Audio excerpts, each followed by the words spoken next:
So this televangelist actually had the nerve to ask his followers to buy him a $54 million private jet. Like, seriously. And the kicker is he wouldn't owe a cent in taxes on it, and the IRS wouldn't even be allowed to audit him. Sounds pretty nice, right? You could have that same setup, tax-free income and books that nobody can touch. Oh wait, that's against the rules. But hey, to break a rule, you've got to know it first, right? Basically, there are 3 rules that stack into this one massive loophole. And the third one, yeah, it's literally untouchable. It's actually got a name in the code. The church exemption. Rule 1. Charity isn't free. In a perfect world, you just label your company a charity and call it a day on paying taxes. But here's the thing. A charity is actually watched. You have to beg the IRS for approval, and then, every single year, you've got to publish your books for anyone to see. Every dollar coming in, every salary going out. That's basically the only thing standing between you and that private jet. But, Rule 2. That's where the wall just crumbles. Back in 1969, Congress carved out this one special spot for organizations, churches. A church is just automatically tax exempt. No applying, no waiting for approval. And get this, no filing anything. No public books, no donor lists, nothing. It's wild. A church pays 0 and doesn't have to show anyone anything. But, you still have to be a church, and who's actually allowed to decide what counts as one? Literally, nobody. That's Rule 3. The one that's impossible to undo. C. The government legally can't define what a religion is. The First Amendment basically says they can't go around calling your faith fake. They have this 14-point checklist, but then they turn around and admit you don't even have to pass it. To really enforce that rule, the government would have to start deciding whose God is real, and they can never do that.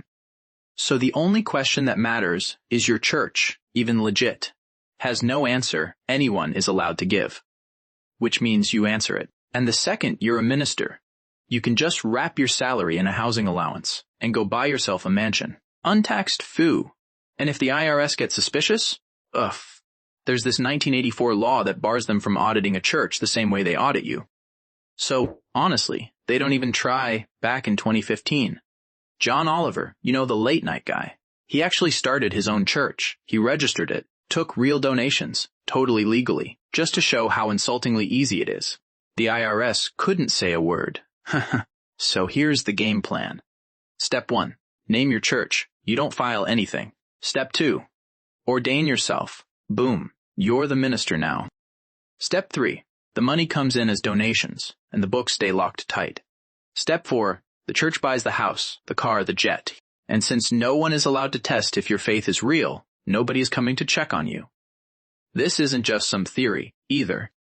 In 1991, thousands of people sick, broke, totally desperate sent their prayers and their savings to this televangelist, Robert Tilton, who promised God would pay them back tenfold. A news crew tracked the mail and found the prayer letters in the trash handwritten notes from dying or bankrupt people, opened, emptied of their checks, and just tossed away.